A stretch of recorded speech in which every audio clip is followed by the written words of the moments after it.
The scripture that shouldn't exist. Genesis 6:1-4 drops a cryptic bombshell most churches avoid. When the sons of God came in to the daughters of man and they bore children to them. These 31 words contain the most controversial, debated, and terrifying backstory in the Bible. One that ancient Jewish scribes considered so explosive they preserved it in forbidden texts like the Book of Enoch. Who were these sons of God? Why did their offspring become mighty men of old? And why was God's response so severe that it triggered the flood? This isn't mythology. It's the skeleton key to understanding humanity's pre-flood corruption. The Watchers, heaven's most shocking defectors.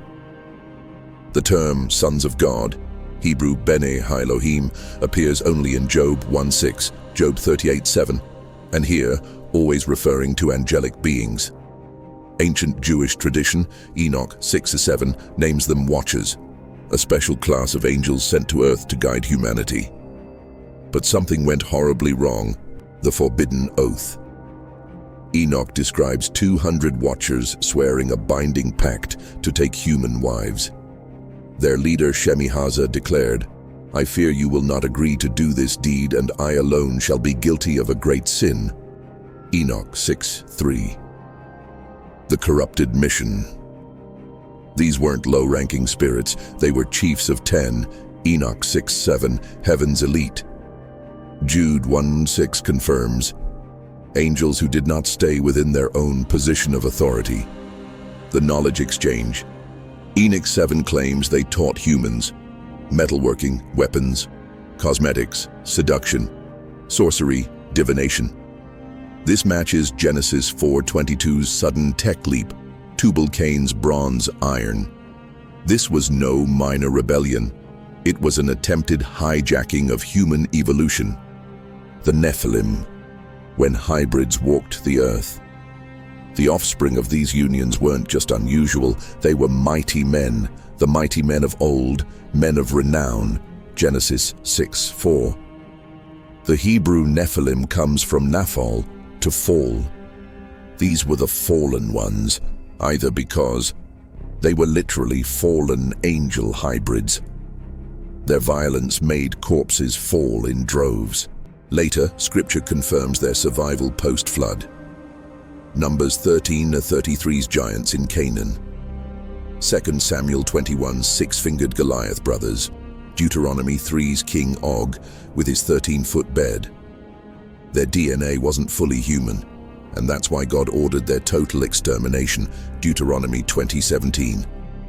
Why this was more than sexual sin. The flood wasn't just punishment, it was genetic quarantine. 3 clues reveal this was about preserving humanity's purity. The flesh judgment. Genesis 6:3 says, "My spirit shall not abide in man forever, for he is flesh." The corruption wasn't just moral, it was biological. The animal inclusion. Why save animal pairs on the ark? Because all flesh had corrupted their way. Genesis 6:12. The bizarre Leviticus laws. God later forbids mixing seeds, fabrics, and livestock. Leviticus 19:19. Possible echoes of this horror. Satan wasn't just corrupting souls, he was rewriting the human genome to prevent Messiah's birth. The forbidden knowledge that still haunts us. The Watchers' teachings didn't die with the flood. Ancient cultures worldwide share uncanny parallels. Greek titans, gods mating with humans. Sumerian Apkallu, fish god hybrids. Hindu Danavas, half-demon warriors. Even today, transhumanism seeks to upgrade humanity. Elite bloodlines claim supernatural ancestry. Occult practices mirror Enoch's forbidden arts. This isn't ancient history, it's the enemy's ongoing playbook. What's next? But here's what changes everything. The Watchers weren't acting alone. They were pawns in a much larger rebellion, one that began in heaven's throne room and continues in your life today. The throne room rebellion that started it all. Before the Watchers ever touched earth, the poison of rebellion had already infected heaven's courts. Ezekiel 28:12-17 pulls back the curtain on Lucifer's fall, a being full of wisdom and perfect in beauty, who became filled with violence and profaned his sanctuaries. This wasn't just about pride. It was a calculated coup attempt against creation's order. Isaiah 14:12-14 reveals the 5 "I will" statements that shattered eternity's peace. The same lie that corrupted angels, "You will be like God," would later slither into Eden. But here's what most miss. The Watcher's sin wasn't independent. It was Satan's opening move in a cosmic chess match to corrupt God's ultimate creation, humanity. The sin that locked angels in chains. Jude 1:6 delivers a chilling detail about the fallen Watchers. Angels who did not stay within their own position of authority, but left their proper dwelling. God has kept in eternal chains under gloomy darkness until the judgment of the great day. These aren't metaphorical restraints. 2 Peter 2:4 confirms God cast them into hell and committed them to chains of gloomy darkness. The Greek word here, Tartarus, refers to the deepest abyss of spiritual imprisonment. Why such extreme measures? Because their crime was of a different order. Not just pride, like Lucifer. Not just deception, like Eden's serpent. But genetic sabotage, attempting to alter humanity's divine image, the forbidden arts that survived the flood. When Genesis 6:4 mentions mighty men of old, men of renown, the Hebrew implies these Nephilim weren't just physically imposing, they were culture-shaping figures. Ancient traditions suggest their knowledge included dimensional gateways. Enoch speaks of the teaching of the Watchers, the mystery of the cutting of roots. Enoch 8:3, possibly interdimensional portals. Genetic manipulation. The sudden post-flood appearance of giants, Numbers 13:33, suggests preserved Nephilim DNA. Astral sorcery. Deuteronomy 18:9-12's forbidden practices mirror exactly what the Watchers taught. This explains God's extreme measures. The flood's total reset. The destruction of Canaanite bloodlines. The strict bans on occult practices. The modern resurgence of Watcher knowledge. Satan's playbook hasn't changed. Today we see transhumanism, mixing man with machine. Genetic chimeras, human-animal hybrids. AI deification, creating conscious machines. Even pop culture echoes these themes. Marvel's Eternals, godlike hybrids.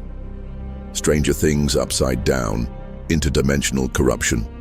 Westworld's host rebellion, created beings turning violent. This isn't coincidence, it's spiritual warfare playing out through culture. Why this changes how you read the Bible. Suddenly, obscure passages snap into focus.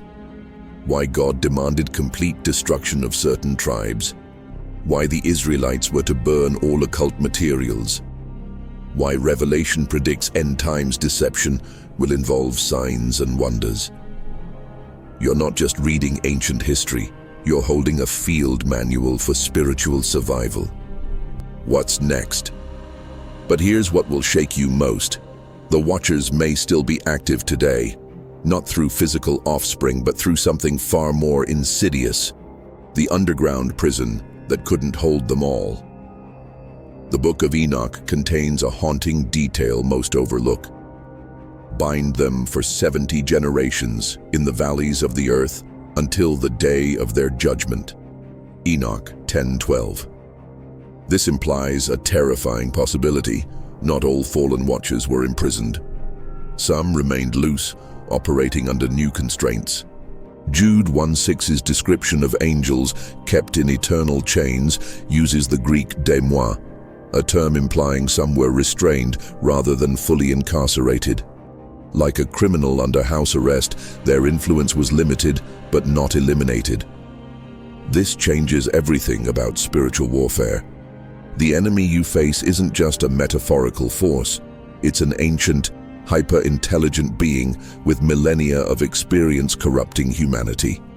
The 3 ways Watchers still operate today: through bloodline curses. Deuteronomy 5:9's warning about visiting the iniquity of the fathers on the children takes on new meaning when considering genetic manipulation. Certain family lines exhibit unnatural predisposition to occult practices, sexual perversion, violent tendencies. Through forbidden technology. The Watchers taught the making of swords, knives, shields, and breastplates. Enoch 8:1, the ancient equivalent of weapons of mass destruction. Today's unhinged technological leaps, from AI to transhumanism, mirror this pattern. Through interdimensional portals. Enoch's cutting of roots, Enoch 8:3, may describe dimensional gateways. Modern occultists still attempt to open portals through ritual magic, DMT experiences, CERN's quantum experiments. This isn't conspiracy theory. It's the Bible's own warning system. The Nephilim Resurrection Project, Genesis 6:4 and also afterward, proves Nephilim blood survived the flood. But their modern resurgence may be more subtle. Government hybrid programs. Declassified CIA files reveal attempts to merge human DNA with animal traits. AI consciousness transference. Tech billionaires openly discuss uploading human minds into machines. Occult genetic rituals. Certain bloodlines still practice rituals to awaken dormant Nephilim traits.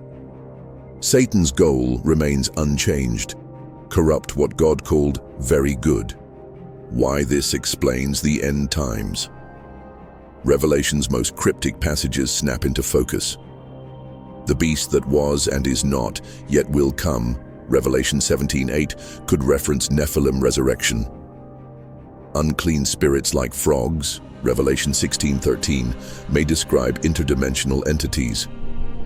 Great signs and wonders, Matthew 24:24, could involve recovered Watcher technology. We're not waiting for the supernatural, we're waiting for the preternatural to be fully unleashed. How to stand firm in the coming storm. Bloodline cleansing. Claim Exodus 25:6's promise that God shows steadfast love to thousands who love me. Technological discernment.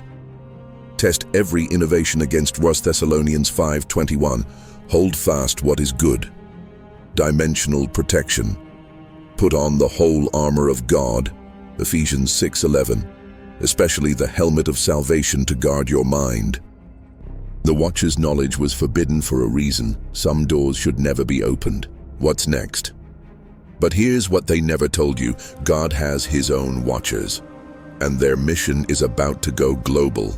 God's counterstrike, the holy Watchers you've never heard of. While fallen angels infiltrated the earthly realm, heaven deployed its own agents, the holy Watchers.